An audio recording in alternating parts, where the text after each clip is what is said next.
Good afternoon.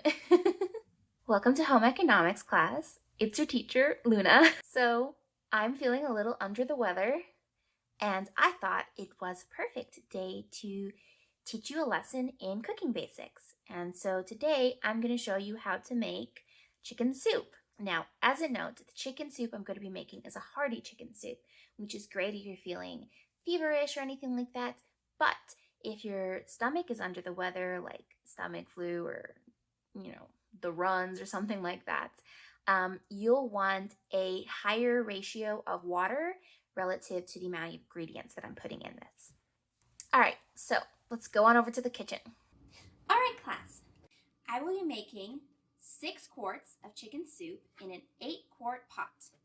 So, aside from the chicken, which is thawing in the sink, all the ingredients that we need are going to be right in front of us. So we have onions, garlic, salt, black pepper, corn oil, just a little bit. We also have cilantro, russet potatoes, celery, and carrots.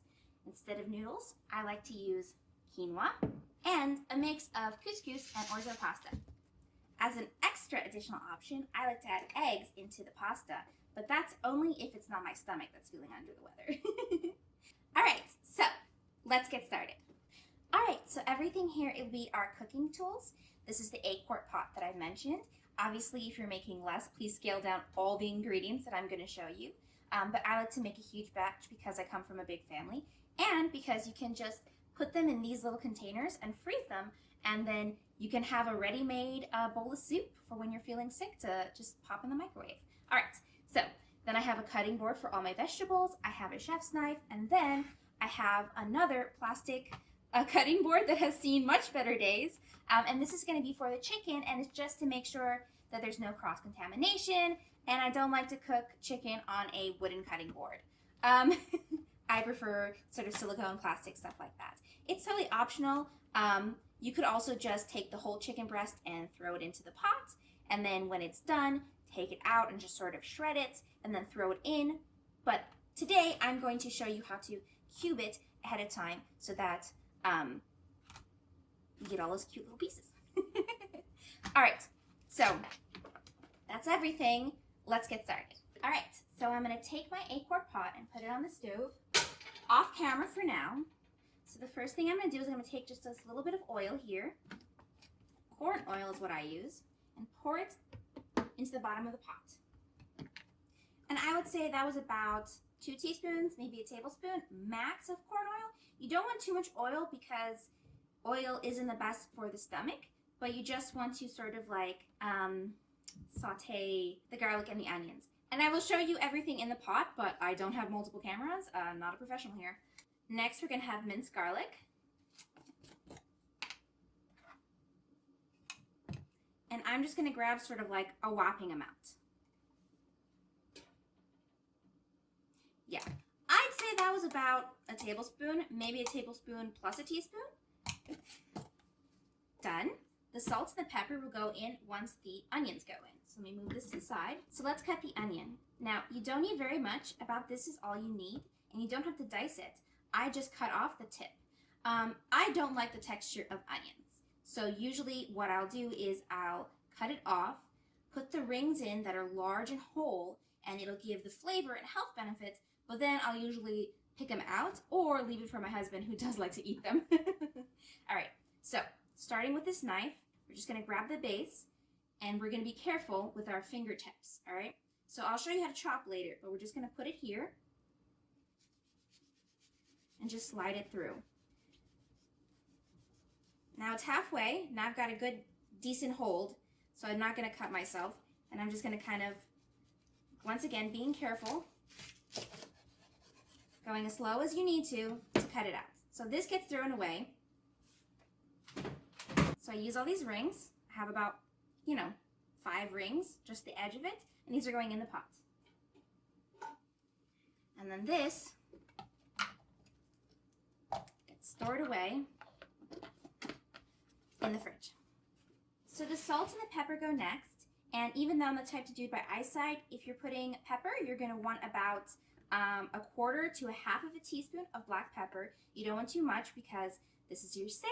You want to be gentle on your stomach, okay? For salt, I put about 2 tablespoons, maybe 1.5 tablespoons. Remember, you can always add more salt. You cannot take away salt. So always better to add less. All right, so let me show you what that looks like.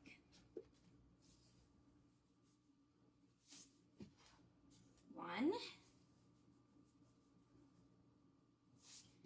2. I am skilled enough with cooking because I've been doing it pretty much all my life that I know what it looks like in my hands, but you can use a measuring spoons to do this. So let me show you what the pot looks like right now. All right, so this is the pot. Everything's inside. We have the oil, the garlic, the onions, the salt, and the pepper, and this is what it looks like. But we're not going to turn on the stove and start like sautéing it until the rest of the vegetables are prepped and ready. All right, now let's do our veggies. I've taken 2 stalks of celery off that still need to be washed. I'm not using whole carrots, so I don't need to peel them. Instead, I'm using baby carrots. I'm using 8 baby carrots. Some are kind of fat and some are kind of thin. So that's what I'm doing. And then I have about 4 russet potatoes. I usually use 4 to 5 depending on how hearty I want them to, but I think 4 is a good amount for, again, 6 quarts of chicken soup. So what I'm going to do is something called mise en place. It's a French word, and I'm sorry if I said it wrong because pretty much all my French I learned from Japanese shows. So, excuse me. I'm going to wash these, and then I'm going to dice them, and then I'm going to dice these, and I'm going to go into this bowl. Then I'm going to take these potatoes and wash them and peel them, and then I'm going to cut them, and I'm going to put them in this bowl with water. That way, they don't go brown before they're ready to be cooked. It's also a really great tip for chicken soup because literally the moment the garlic and the onions are done sort of sauteing and they've gotten golden brown, I'm just going to take this bin and literally pour it over it, and that will stop the garlic from frying any longer so it won't like burn or anything, and then you've gotten most of the water that you need in there, and if you need any more you just fill it up. So literally we're just going to prep everything so we can just pour it into the pot when it's ready and turn it on to boil. So let's do that. So I've got my bowl here with about 8 cups of water. And I've kind of already peeled the potato. What I've done is I've taken a recycled grocery bag and put it into another bowl to sort of just catch all the trash. It's sort of a recycled trash bag. Now rinse it off. And into the bowl it goes. And it's all going to stay there, each one as I peel, until I am ready to cut, so it doesn't get brown.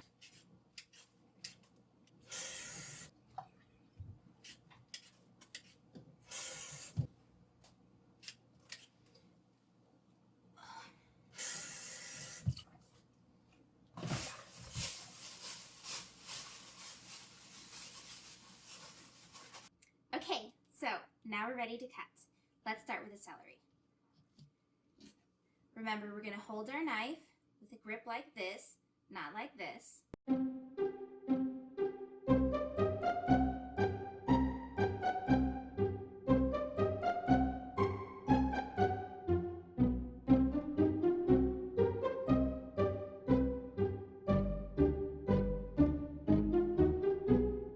Like this.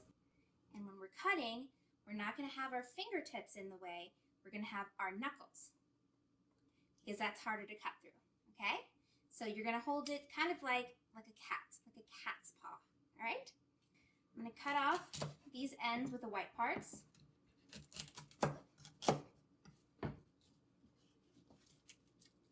And those can be composted or thrown away or used for stock scraps as you like. I usually cut them together, but let me show you one at a time. So, knuckles against the blade. Let me move this out of the way. Knuckles against the blade.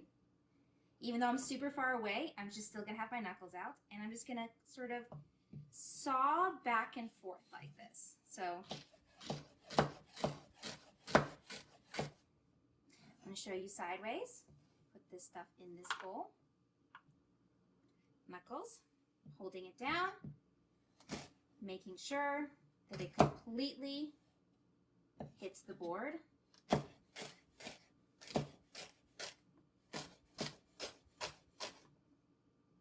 this is what it would look like if I was trying to do two of them together, which is how I usually do it. So hold it down firmly, knuckles down, knuckles forward, pressing down from far away and sawing and moving it closer.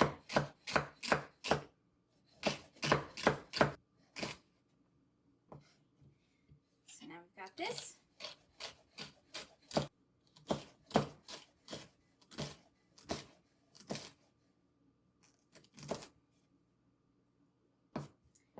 So this is how thick they are. I would say about, the thickest one is about 1/2 centimeter thick at most. And I don't know what that would be in inches. So next we're going to take my carrots. For the thin ones, I can do pretty much the exact same thing, except these are a little crunchier. And remember, kids, it takes the same amount of force to break through your finger as it does through a carrot about this size. So we want to be careful. And I'm just going to slice through. For these ones, I don't like giant pieces of carrots, so I'm going to cut them in half and then dice them. Now, I'm going to demonstrate just using one first. But I'm going to hold my finger down like that. But I'm going to put it at sort of a vertical angle. So if the knife is coming down, it can't get to my fingers, it'll hit my knuckle. So I'm putting my little knuckle out. Let me not tap with the knife. Bad knife safety for beginners and children, or for anyone really, but here, my knuckle is out. You see that?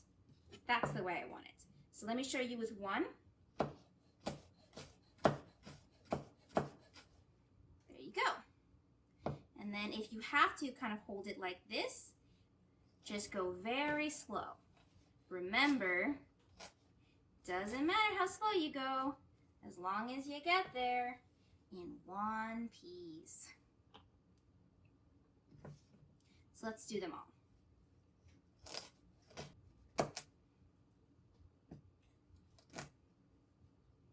And if they're still too thick and you're afraid to get them too close to your hand, you can just, once you're done, chop down like that, just back and forth to make them smaller until they're the thickness that you like. For these thick ones, they are similar to how you would do a big carrot. So the first thing I'm going to do is I'm going to chop it in half, long ways. And then once it's laying flat, for a large carrot, like an actual carrot, I'm going to cut it in half lengthwise again. And then I'm going to do the same thing, knuckles forward always, and then I'm going to slice.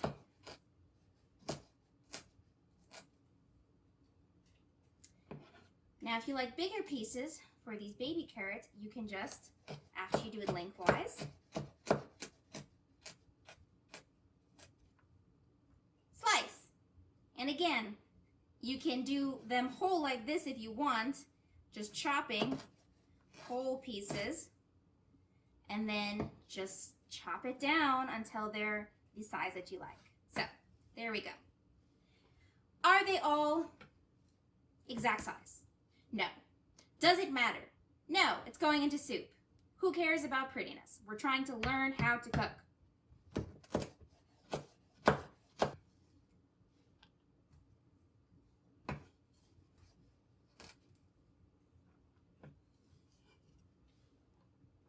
All right, potato time. All right, so I'm taking the potato, and just like the carrots, I'm going to cut it in half.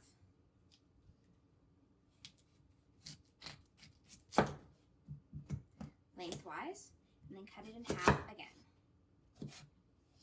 Cut the potato into quarters. Then slice.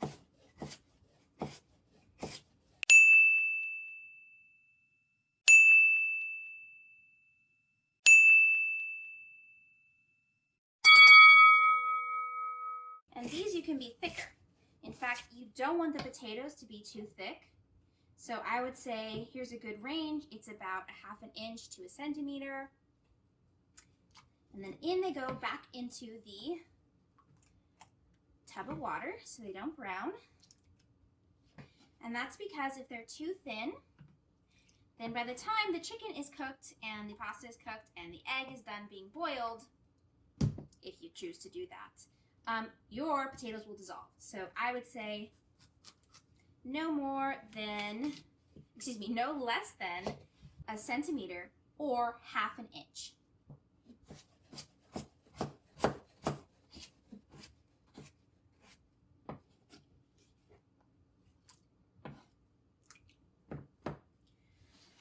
Okay.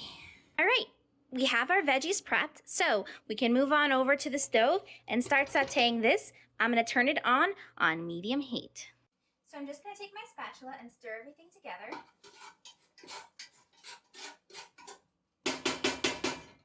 And then I can set it down on the spoon rest because I don't need to keep constantly stirring this. I just need to stir it about every minute or two to make sure it doesn't burn. So now you can hear it starting to sizzle.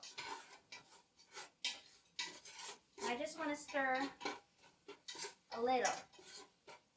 And I'm watching it. And you're just going to wait until the onions get translucent and the garlic gets a little golden. Once that happens, I'm going to take this and pour it right into the pot and then throw this into the pot. For onions, you don't want to put your face right over the thing because the acid is being released. And so if you put your face right over to smell, you're going to start crying.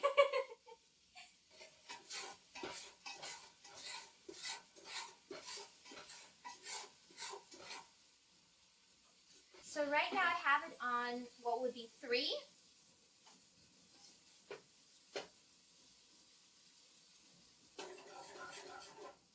Alright, and now I'm going to grab the camera and bring it over here to show you what it looks like in the pan. Alright, I'm trying to do this right. I am right-handed. So you see how it's different translucent? And it's starting to get a little golden brown. So to stop that from cooking, like I said, these potatoes are going to go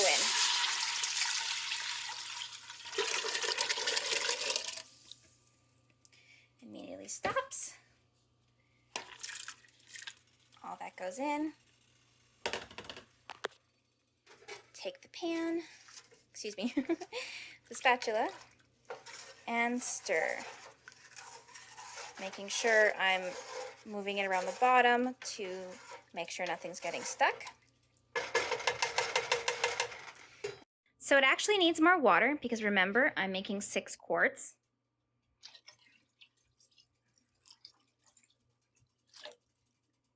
Even more.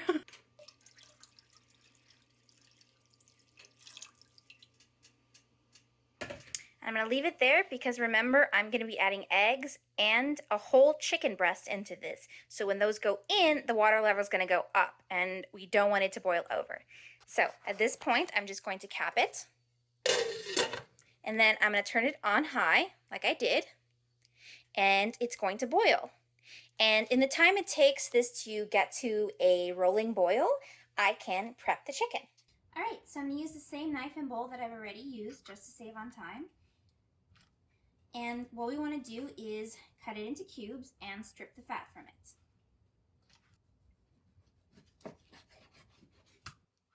So let me show you what I mean. I'm going to take this edge piece and I'm going to cut the end of it.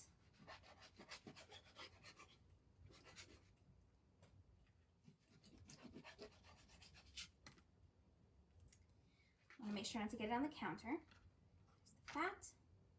And now that I've done this, I want to strip the fat off. So now I'm going to just cut the fat right off. All right, so now I'm going to cut it again in half.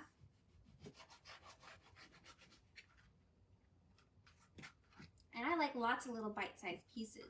So I'm just going to slice them like that.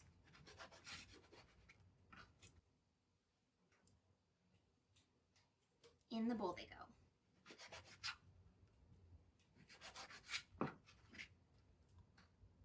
And then I'm just gonna, when I'm all done chopping this up, and when that pot is boiling, I can just take this bowl and just plop it right in. And then this fat gets thrown away. Now remember, you don't want to cross-contaminate because raw chicken can have salmonella. So I use one hand to touch the chicken and one hand doesn't. And that's in case I need to grab anything around the kitchen. I don't have to rush to wash my hands or sanitize it or anything like that. So one hand does not touch the chicken, just the knife, and the other one touches the chicken. All right, so let me cut the rest of this and I'll show you what it looks like at the end. Okay, so here is my chicken. So some of them are a little bit chunkier, some of them are a little bit smaller. That's all right. And then just on time, the pot is boiling. All right, so I've washed my hands after touching the chicken, and now the water is boiling. And then I'm going to take this lid off. Woo, careful, don't get on my camera. All right, and then this is just gonna get poured in there. All the different, sizes. Some are really big, some are really small. Well, some are big and some are really tiny is actually the truth. And this is just gonna go poured straight into here. And I'm gonna turn this camera off because I can't do that one-handed. That's not good kitchen safety. All right, so the last thing I need is to put in my grain mix and my quinoa. So I put half a cup of this Harvest Grains blend and then quarter cup of quinoa. Typically I use a mix between white and red grain quinoa that I mix myself from bags, but this is what I have right now. And this needs to be in boiling pot, covered for 10 minutes. And then while that timer is running, I'm going to do the dishes so that I am productive with my time. Okay, the timer is about to go off in 30 seconds. Let's remove the lid. The last thing I'm going to do is I'm going to take the cilantro and I'm just going to pull the leaves off from the sprigs. You could do this ahead of time, but I'm showing you. And I've already done about 4 or 5 sprigs. And I'm dropping that in there. Take my wooden spoon, just mix it around a little.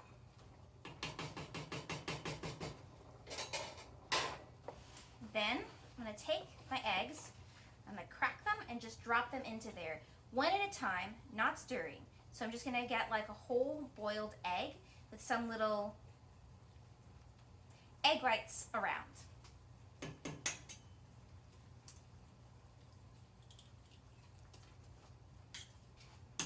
So I drop, wait a little bit, crack the next one, drop. That way they're not going to sort of stick together. And I'm going to put in around, let's say, 6 or 7 eggs.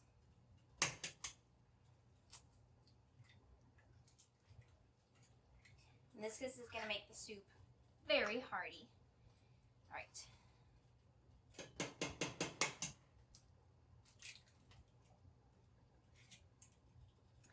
Go. And I'm not stirring for a little bit so I get whole eggs. All right. Now I can stir. I have, they're whole, but they're not, the yolk isn't cooked yet. So it just needs to boil for a little bit longer. Let me come and show you what it looks like. You can also just set a timer and look up the time that it cooks. So once I can tell that the yolk is cooked to where I like it, that's it. I can just turn off the heat and it's ready to serve. So here's something that I was talking about. See how it's like still very jiggly? That means the yolk is kind of watery inside. It's not to where I like it.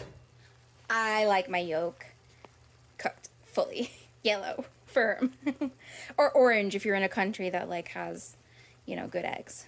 All right, that's much more firm. It's done. Let's turn it off. Watch it for the camera.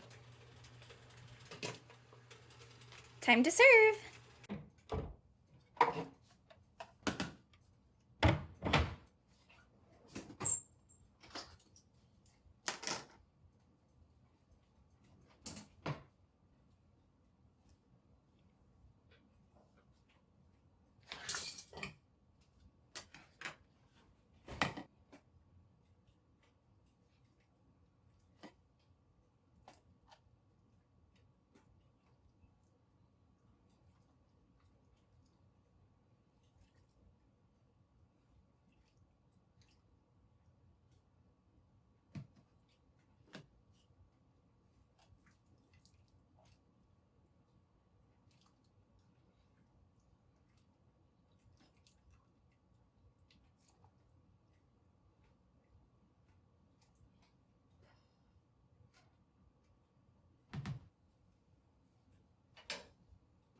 I hope you found this video useful and that you can learn how to make chicken soup for yourself when you're feeling sick. Remember, you can always make it in advance during flu season or anything like that and put it in your freezer so you can just pop it in the microwave and cook it when you're ready. Just a quick note that garlic, onions, salt, and some other form of spices sort of sauteed in a pan is the basis for most cooking, at least in my culture. So once you learn that, you have the basics down. I hope that this video was useful for you. I'll put out a new lesson every new and full moon. All right, class dismissed. Bye. Well.